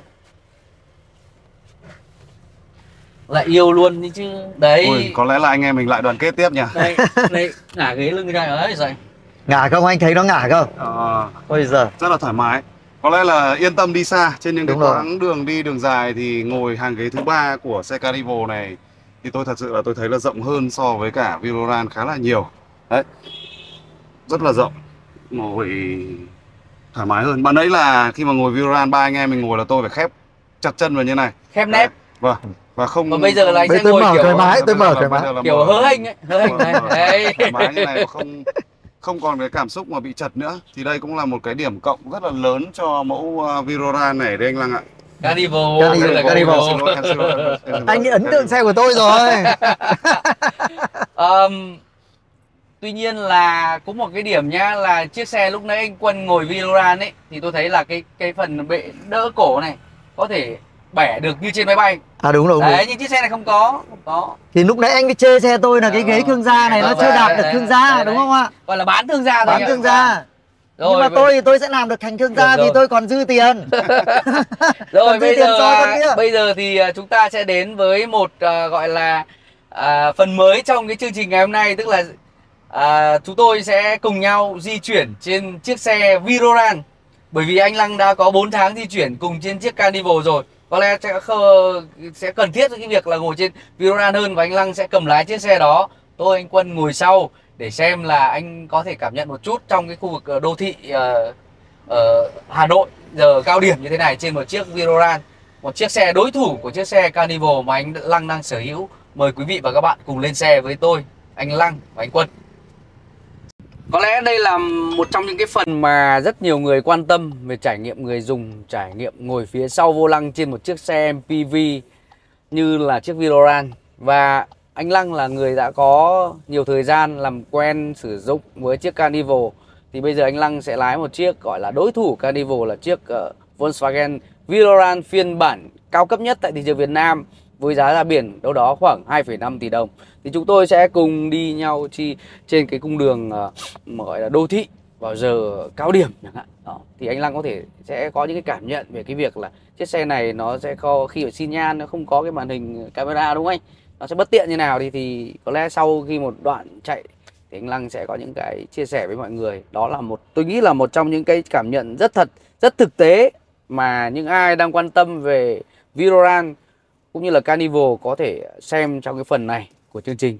Vâng, tôi thấy này, tôi vừa chạy một đoạn ấy, đầu tiên tôi phát hiện ra là cái xe này, cái gương chiếu hậu là nó hơn con Carnival, cái là nó có cảnh báo điểm mù. Đấy, còn không biết là, xin hỏi anh Quân là con này có gạt mưa tự động không nhỉ? Có gạt mưa tự động đây anh ạ. Thế đấy, hơn Carnival một cái nữa, Carnival không có gạt mưa tự động. Không có cảnh báo điểm mù trên gương. Xe 1,6 tỷ mà không có cảnh báo điểm mù trên gương ạ. Thì thế tôi mới thấy là hơi bị khiếu. Tức là không có cảnh báo điểm mù trên gương và khiếu gạt mưa tự động, tức là hai cái khiếu hơi cơ bản. Con này thì đương nhiên là mình so sánh thì nó rất khó. Bây giờ cảm giác chạy máy xăng thì nó sẽ nhẹ nhàng hơn máy dầu. Đấy. Nó mượt mà hơn đúng Nó không? mượt mà hơn. Và hay là cái này của anh là hộp số, hình như là hộp số ly hợp kép ấy. 7 cấp tự động ly hợp kép anh ạ. Ly hợp kép thì đương nhiên là nó sẽ mượt hơn. Nhưng mà anh Quân nhỉ? Xe Viloran này thì là trang bị là 220 mã. Thế là hơn Carnival rồi. Con Carnival là 199 mã, nhưng mà con Carnival của tôi là mô men xoắn là 440 đấy nhá. Ôi rồi, thế thì cao hơn chiếc này đấy anh ạ. Mô men xoắn của chiếc này thì chỉ có 350 Nm thôi. Nên là nếu cái chuyện nói là mượt thì tôi đồng ý là cái hộp số của con này là ly hợp kép 7 cấp sẽ mượt hơn con AT thường. Nhưng cái 220 mã lực thì chỉ tạo cho cảm giác, vì nó là máy xăng thì ban đầu nó tăng tốc thì cảm giác nó sẽ mượt và nó nhanh hơn. Thế tôi cảm giác như thế. Nhưng mà ra đường trường thì tôi nghĩ chưa chắc đã ăn được. Vì ra đường trường nếu con kia nó là 440 Nm, Kéo tốt hơn. vâng, sức kéo nó tốt hơn. Nên là tôi nghĩ ra đường trường thì chưa chắc con này đã hơn được con kia đâu ạ. Nhưng mà con này thì nó được cái là con này thì thông số là ăn bao nhiêu cây, bao nhiêu lít 100 cây. Ví dụ như là đi đường nội đô như này thì chắc phải đến 12-13 lít trên 100 cây đây. Còn nếu mà đi đường cao tốc hoặc đường bằng phẳng thì mình có thể mình đi khéo khéo thì nó chỉ rơi khoảng tầm 8 đến 9 lít trên 100 cây. Mình cứ quay lại đây mấy vòng thôi mà. Nó đi sang bên này một tí cũng được. Đi tay trái này. Cam này, nét. Dạ vâng. Nét tôi nghĩ thậm chí là không phải bằng hoặc hơn cái cam của trên Carnival. Hơn Carnival. Đó. Cam đủ các góc luôn. Cả một cam giả lập trên nóc xe. Cái độ nét thì tôi nghĩ là chưa chắc đã hơn, nhưng mà cái độ thật thì thật hơn. Hình ảnh thật hơn. Tôi cảm giác là hình ảnh nó có chiều sâu hơn cái cam ấy. Nhưng mà thằng Carnival trên chiếc xe này thì ạ? Con này là thật hơn. Chứ nét thì chưa chắc đã nét hơn. Con kia cũng rất nét luôn. Bởi vì tôi thấy anh hay khen Carnival quá, tôi phải hỏi lại xem là khen chiếc xe nào. Không, con này thì tôi nghĩ là độ nét thì có thể tương đương nhau, nhưng mà cái hình ảnh ấy cho ra thì cho mình cảm nhận thì cảm giác nó thật hơn. Các cột A của Yết thế nào anh? Cột A thoáng hơn và thoáng hơn. Con này cái cột A nhỏ hơn. Cột A nhỏ hơn và cột A nhỏ hơn sẽ cảm giác sẽ hai cái ô kính ở phía góc cột A đấy. Con kia nó cũng thế. Con kia cũng có ô này, nhưng mà cái cột A con kia to hơn. Và đây có lẽ là cái điểm cộng của cái Viloran này là cái khoảng tầm nhìn, cái khoảng quan sát của phía đằng trước ghế lái cực kỳ tốt, cực kỳ rộng. Cái gương hậu của anh có lùi vào cánh cửa không? Nó cũng nắp ở trên cánh cửa, cũng nhìn thoáng như này, cũng nhìn được xiên khe như này. Tức là tóm lại là đều nhìn được như này, nhưng mà có điều cột A của Carnival to hơn. Và còn độ cách âm thì tôi chưa chạy, thưa các bạn là chưa chạy nhanh được. Nhưng mà tôi thấy độ cách âm thì chưa thể đánh giá nổi, vì là nó chạy tốc độ hơi chậm. Vì chúng ta đang đi trong một cái môi trường đô thị giờ cao điểm anh, nên là không thể đẩy tốc độ lên được. Tôi nghĩ như này nhá, cái vật liệu cách âm thì con này nó nhiều tiền, chắc chắn là vật liệu cách âm nó sẽ nhiều hơn, đổ tiền và nhiều hơn con Carnival các bạn ạ. Nhưng mà nó bị một cái điểm như này là đánh đổi này. Cái la răng này tôi vừa nhìn là 235 50 50 R20. Thì tôi thấy là nhìn bề ngoài tôi thấy là nó hoành tráng hơn, nó to hơn, dàn chân nó cao, nó to, nó đẹp hơn. Nhưng mà đổi lại nó sẽ đem lại độ ồn so với lốp 19. Đúng rồi. Đấy. Thì tôi chưa đánh giá được là nó, vì nó chạy quá chậm. Nếu mà con này mà đi cái bản tiêu chuẩn của nó, anh Quân, cái bản tiêu chuẩn của nó tiêu chuẩn là R19 á. R19 thì tôi nghĩ sẽ cách âm và êm ái hơn. Và êm ái hơn đấy, đúng như anh đang nói đấy ạ. Còn như của tôi là bản của tôi là R19, nhưng nếu cái Carnival mà bản xăng là nó cũng R20 đấy ạ. Nên là con của tôi là tôi đang định sau này tôi nâng lên nó béo tăng thêm 1 inch nữa thì nó sẽ êm. Anh cẩn thận đăng kiểm nhá. Và đăng kiểm là phải thay lốp đấy. Thời điểm này đăng kiểm là cũng hơi phức tạp đấy anh nhá. Em đã từng phải đi thay lốp đấy anh. Đi con này thì đúng là máy xăng thì cảm giác vặn lái nó nhẹ nhàng. Chân ga chân phanh thì anh thấy thế nào ạ? Tôi thấy nó đương nhiên là nó phải nhẹ hơn máy dầu. Ví dụ kể cả tay lái anh thế. Lái của Carnival nó cũng nhẹ rồi, nhưng mà con này tôi nghĩ về độ mượt của chân ga, anh khi mà anh đạp lên anh có cảm xúc như nào, có giống với cả Carnival không anh? Con này vì con của tôi nó là máy dầu, thì máy dầu bao giờ nó cũng phải có độ trễ hơn máy xăng. Nhưng mà nó đương nhiên là con này mượt hơn. Và tăng tốc tôi cảm giác với ở cái cung đường mà tốc độ thấp như này thì nó tăng tốc là sẽ mượt mà và nó nhẹ nhàng hơn con Calivo. Vô lăng anh trải nghiệm thì sao? Vô lăng này tạm với trong phố này tôi thấy thì rất nhẹ, nhưng mà tôi cảm giác hình như là nó không được thật lắm, vì ví dụ như mỗi lần tôi vặn như này cái tốc độ nó đi rất lớn. Hơi động nhẹ cái là nó xoay rất lớn. Thì có thể là hay là nó đang tinh chỉnh ở cái tốc độ thấp là như thế cho người ta đi trong phố nó nhẹ. Tốc độ cao nó sẽ Và cái vô lăng lại thì nó vì mình chưa được chắc hơn, đầm hơn. Chưa được đi ở tốc độ cao đây tôi tăng tốc thử. Lúc nào chúng ta có dịp chúng ta đi ra cao tốc chúng ta thử thì lúc đấy anh chạy 120 cảm giác nó có thể nó sẽ khác hơn. Có thể hôm nào mà thu xếp được thời gian đi, mời anh Lăng và anh Sơn chúng ta sẽ chạy thử một chiếc Viloran chạy trên đường cao tốc với cái tốc độ 120 km để xem là cảm nhận của hai anh với cái tốc độ như vậy xem nó như thế nào. Vâng. Thì chắc phải làm một cái buổi như thế đấy. Chứ còn bây giờ là chạy mình chỉ nói về cái tốc độ chậm thôi. Mình đi trong phố thôi. Vì chiếc xe này cơ bản là sẽ dùng nhiều ở cái đường đô thị anh ạ. Vâng. Nhưng mà tôi thấy như này nhá. Cái con này là vòng cua là khả năng là lớn hơn đấy ạ. Vòng cua xe là chắc là anh Quân nên nó độ bao nhiêu mét nhỉ? Con của tôi là 5m8. Em đoán cái này nó cũng phải tầm 6m đấy, quanh gần 6m đó. Mình quay lại nhỉ đúng không? Theo em thì anh đi một vòng vào đô thị Star Lake đi, trong đó thì sẽ rất là thoáng đường. Chỗ nào nhỉ? Anh cứ đi thẳng đấy, đến đèn xanh đèn đỏ phía trên mình sẽ phải. Anh có thể đẩy tốc độ lên một tí cũng được. Thì trong đó thì mình sẽ có một cái đoạn đường anh có thể thử tốc độ nhanh hơn. Nhưng mà tôi cảm nhận được cái màn hình mắt tôi có thể bây giờ bắt đầu nó kém rồi, cái màn hình hơi nhỏ. Nhỏ quá. Màn hình đằng trước là số má bé tí. Trang bị có 10 inch thôi. Nó không được to và rộng như là màn hình của Carnival. Tuy nhiên thì nó vẫn cũng khá là đầy đủ các cái thông tin. Và thực ra con này nhá, con này với trục cơ sở nó dài là 3m18. Thì mình hay là do mình lái Carnival quen rồi thì mình cảm nhận con này cũng không có gì là nó vất vả cả. Mình thấy cũng bình thường lắm. Tăng tốc ok chưa? Tăng tốc được, tôi thấy là cái này là turbo nhỉ? Dạ vâng. Máy 2 chấm turbo 220 mã. Quá dư thừa anh. Đạp nó cảm giác có lực mà lên luôn. Vậy là bản chất máy xăng nữa anh. Có thể làm vòng nữa quay lại anh ạ. Hoặc đi cái đường ngang này. Con này là nó gầm nó cao hơn con kia khoảng 24mm. Đâm ra là cái đầu tiên cái gầm cao nó sẽ làm cho cái độ ồn ở lốp ấy vọng vào cabin ít hơn. Bớt đi. Anh đi thẳng qua. Còn con kia thì nó sẽ vọng vào nhiều hơn. Nhưng đúng là con này bị thiếu cái ấy nhở, thiếu cái làm mát lưng. Làm mát lưng là hơi người ghế trước.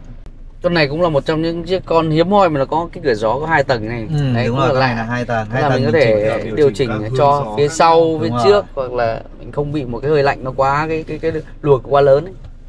Con này bao nhiêu loa nhỉ anh Quân nhỉ? Hệ thống âm thanh rất là hay, nó là 119 loa đấy ạ. Ngoài ra thì nó có cái loa trầm để nghe đằng sau cốt. Có cục trầm để đánh. Trông thế thôi nhưng mà chiếc xe này trục cơ sở còn dài hơn Alphard. Con kia không biết trục cơ sở bao nhiêu nhỉ? Con này đắt, con này chạy sướng. Em đã từng chạy và chiếc xe đấy trục cơ sở chưa đến 3 mét anh. Sao lại chưa đến 3 mét? Chưa đến 3 mét. Nó sẽ cùng trục với Land Cruiser, cùng trục với Alphard, cùng trục với Lexus LM. Là cùng trục. Thì so với kích thước của Viloran hay là Carnival thì đều không ấn tượng bằng. Con này bật xi nhan mà 360 độ không lên à? Không anh ạ, nó sẽ vào tùy vào thời điểm ôm cua hoặc là gần những cái chướng ngại vật thì nó sẽ báo, tức nó là sẽ báo trực tiếp lên do cảm biến và cảnh báo. Tức là khi nào cảm biến hoạt động thì 360 độ mới lên. Đúng rồi. Con Carnival của tôi nhưng mà con Carnival lại có cái hay như này, nó có thêm cái nút nữa. Bấm. Còn con này thì không có đúng không? Đúng rồi anh ạ. Con Carnival có cái nút ở đây này. Đúng rồi. Là ấn cái là cái nó sẽ hiển thị cái hình ảnh của cam lên luôn. Đấy, còn không thì cứ nếu mình không ấn thì cứ có cảm biến là nó lên. Nhưng đi ngon đấy, con này đi ngon. Dạ vâng. 2,5 tỷ đây nghe. Đúng rồi. Cái máy cảm giác nó mượt. 2,5 tỷ. Và hay là tôi nghĩ là độ cách âm của nó cũng tương đối tốt đấy, với lốp R20 mà cách âm như này là ngon đấy. Đây anh có thể đẩy tốc độ lên một tí. Đó.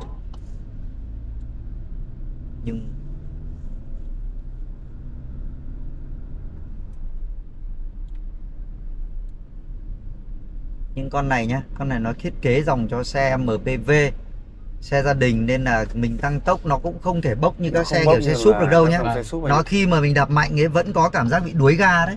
Nó hơi trễ đấy anh Đúng ạ. rồi, hơi trễ. Cái độ trễ của xe Đức thì hầu như là hãng nào của Đức cũng có cái độ trễ ga nhất định anh ạ. Trừ BMW Group thôi.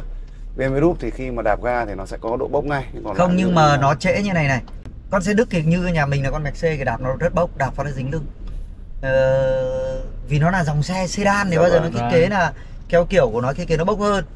Còn con này nó tinh chỉnh là theo kiểu xe gia đình ấy. Xe gia đình nó không dành cho cảm giác người lái Vâng. mà nó dành cho là người ngồi. Dành cho anh Quân. Êm ái cho hàng ghế thứ Đúng hai rồi. anh ạ. Quân dành cho anh Quân đang ngồi ở vị trí đó. Thì khi mà đạp ga như thế êm ái thì người đằng sau sẽ có cái cảm Đúng giác rồi. nó dễ chịu hơn, nó không bị sốc hoặc là nó không bị Tức giật. là đạp nó chỉnh cho xe gia đình là nó chỉnh không quá là tăng tốc quá bốc, Vâng, vừa phải để nó không tạo ra cái độ giật đấy. đúng rồi anh ạ. Tạo độ giật thì người đằng sau ngồi sẽ không thoải mái thôi. Con này có không có màn hình úp nhỉ? HUD không có anh ạ. Không có. Mình cũng tiếc con Carnival không có. Dạ. Nhưng mà con đấy nhiều khi em thấy là không có cũng không sao. Mình nhìn màn hình thẳng đằng trước rồi đúng không anh? Anh nhìn để làm gì? Cái gì tốc độ à? Đây. Tốc độ có sẵn ở đằng trước rồi. Cái đấy thì Là thật cái sự gì là nữa? nhiều khi em cũng thấy nó không cần thiết lắm. Không, cần thiết. thực ra hồi xưa nhà anh đi một con CX-5 ấy, nó có đây thì anh thấy là nó cần thiết hơn. Tại vì khi mình nhìn đây nhưng mà hơi liếc mắt thấp xuống một tí. Còn con kia nó đúng ở tầm luôn Là này. chỉnh theo tầm mắt. Mình chỉnh được, độ Vâng. cao độ thấp tầm mắt, kể cả cảnh báo điểm mù trên gương thì nó chuyển lên trên đây luôn. Vâng. Con CX-5 hồi xưa nhà anh ấy là nó chỉnh lên đấy. Thì tức là anh chỉnh vừa tầm mắt là cuối cùng mình không phải liếc gương nữa. Mình đi mà tự nhiên có báo tít tít tít tít, mình còn thậm chí không phải liếc gương. Mình Thực biết ra là nó là báo bên nào. nó tốt, nó hỗ trợ. Nhưng mà có cũng được. Đúng rồi, không có thì cũng không sao. cả. Đấy, Đấy, cảm biến nó báo về 360 độ nó hiện. đấy. Đấy, Khi phương tiện nó lại hiện đỏ gần- luôn này. Khi lại gần các chướng ngại vật thì nó sẽ hiển thị Cái báo đầy đỏ đủ. luôn. Đỏ là gần nhất rồi, Đúng mốc rồi. gần nhất. Có nguy cơ đấy, nguy cơ va Có chạm. vàng, có cam, có đỏ. Không, con này thì tôi nghĩ là khả năng độ nét. Nếu bây giờ tôi nhìn kỹ thì khả năng là có thể là nó có chiều sâu. Tức là nét thì có thể nét như nhau, nhưng hoặc là có thể nó chỉ là 19, 10, con này nó cao hơn. Nhưng mà con này chiều sâu thật. Cái hình ảnh nó rất thật. Em nghĩ là một chiếc xe gia đình nó thiết kế gần 5m4 này là vừa đủ đấy anh ạ. Tại vì kể cả những cái dòng xe dành cho ông chủ như là sedan Maybach chẳng hạn thì nó cũng đã lên đến 5m2 rồi. Thì cả gia đình 7 người ngồi thì cũng sẽ phải kéo dài ra thêm một chút Ý xíu. tôi là ok như thế, nhưng mà Nhưng ý mà- tôi là trong cái đô thị đông đúc ấy. Là mình Rồi, di chuyển nó sẽ chạy hơi thì hơi vất vả, tiện. hơi vất Đấy. vả một chút xíu. Không, nhưng mà tôi đang lái Carnival quen này, tôi sang tôi thấy con này tôi thấy cũng bình thường. Hôm đầu mà tôi đi tôi lấy con Carnival tôi lái là buổi đầu tiên tôi thấy hơi ngộp. Ngộp. Vì tôi đang lái, kể cả bán tải tôi đang lái, cái bán tải nó dài 5m25, Nhưng mà nó cao ạ, đúng không? chiều ngang nó nhỏ, Vâng. có 1m84 thôi. Con này chiều ngang tới 2m. Carnival 2m thì ở trục cơ sở nó dài, trục cơ sở nó tới 3m09, còn con bán tải có 2m9.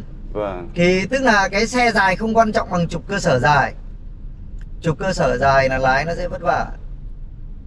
Linh hoạt hay không nó nằm ở đấy đấy. Đúng rồi, ở cái trục cơ sở. Đấy, nhìn cái xe bên trái, cái xe CX-5 cũ của anh ấy, nhìn nó bằng cái này gấp rưỡi ấy. CX-5 là nó 4m55. CX-5 hồi xưa mình đi 4.500 cây mình bán ấy. Bản Premium. Anh nào mua được mấy cái xe của anh bán này cũng hợp lý đấy. Toàn xe như vừa lướt, gọi là lướt qua thôi. 4.500 cây mua ở Mazda Giải Phóng. Chưa kịp đi bảo dưỡng đúng không? Chưa kịp đi bảo dưỡng, nếu mà 4-5.500 cây thì chưa kịp đi bảo dưỡng. Phải 5.000. Vừa rồi thì tôi, anh Lăng và anh Quân đã có dịp trải nghiệm nhanh, so sánh những cái điểm tương đối là cơ bản giữa hai chiếc xe MPV. Một chiếc là Kia Carnival phiên bản máy dầu, phiên bản Signature có giá ra biển tại Hà Nội khoảng 1,6 tỷ đồng. Và bên cạnh anh Quân đang đứng là chiếc Viroran phiên bản gọi là Luxury đúng không ạ? Là phiên bản giá cao nhất tại thị trường Việt Nam, ra biển 2,5 tỷ đồng. Về giá bán thì có lẽ chúng ta đã thấy sự chênh lệch nhất định về một chiếc xe đến từ thương hiệu Đức và một chiếc xe đến từ thương hiệu Hàn Quốc. Tuy nhiên thì đó không là cái tiêu chí mà chúng tôi đặt ra ban đầu để so sánh hai chiếc xe, vì nó quá là chênh lệch nhau gần 1 tỷ đồng. Mà chúng tôi tiêu chí ở góc độ người dùng. Anh Lăng là một người có rất là nhiều cái dịp để dùng các mẫu xe khác nhau, từ sedan, pickup cho đến MPV, để anh có thể trải nghiệm và chia sẻ một cách chân thực nhất với quý vị và khán giả. Dù là tầm tiền nào, có thể là 1,6 tỷ đồng hay là 2,5 tỷ đồng trên chiếc xe anh Quân đang đứng cạnh đây, thì những chiếc xe đó nó sẽ có cái sự phù hợp nhất định với từng người dùng, phải đúng không anh? Đúng rồi. Tức là với tầm tiền này thì tôi hài lòng với như vậy. Với tầm tiền này thì tôi thấy thỏa mãn được nhiều thứ hơn. Thì quan điểm của quý vị và các bạn ra sao về hai chiếc xe này trong video mà chúng tôi vừa chia sẻ với quý vị và các bạn, thì hãy đừng ngần ngại chia sẻ với kênh của chúng tôi. Cảm ơn anh Lăng đã tham gia chương trình chúng tôi. Cảm ơn anh Quân cũng đã rất là nhiệt tình hỗ trợ review xe để có một cái chia sẻ tôi nghĩ là khá là chân thực và tuyệt vời.